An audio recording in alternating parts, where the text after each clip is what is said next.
In other news, Al-Qaeda's affiliate in Yemen is threatening to kill an American hostage kidnapped over a year ago and has given Washington 3 days to meet several unspecified demands. The hostage has been identified as 33-year-old Luke Somers, an American photojournalist born in Britain. For more on this, I'm now joined by France 24's expert on jihadi movements, Wasim Nasser. Wasim, Luke Somers, I don't know if I'm pronouncing his name correctly, but he was kidnapped more than a year ago. Why threaten to kill him now? I tried to have more info about this, and I got people a bit close to Al-Qaeda. And what they say is that their conditions or their claims weren't accepted by the states, by the United States, by Washington.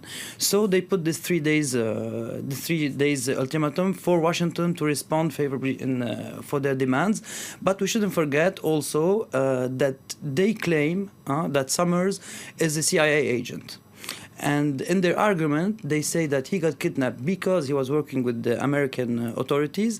And they made a comparison with our journalist, Tatiana Massad, which worked and made a report with them and wasn't kidnapped. They made also the comparison with journalists from Foreign Policy. They also talked to me about Casey Coombs, who wrote The Land of Black Flag and who lives today in Sana'a.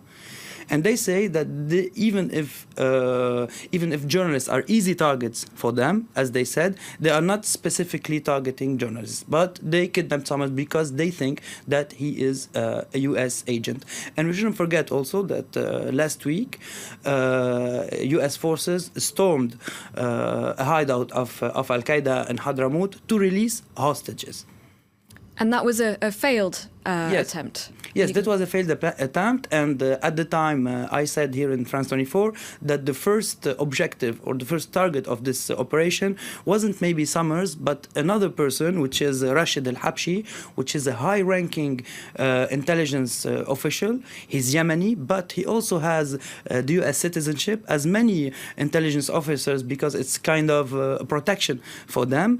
And this guy, Racheed el-Habchi, founded the national security in Hadramaut, which is a region where Al-Qaeda is very present. He was trained by the U.S., he was well informed, and when I asked about him, because people close to Al-Qaeda gave me this information this morning, which isn't public yet, and they told me that he got killed because they got all the information they needed from him, first of all, but also because of the U.S. operation last week. It's kind of a revenge for them, so they killed him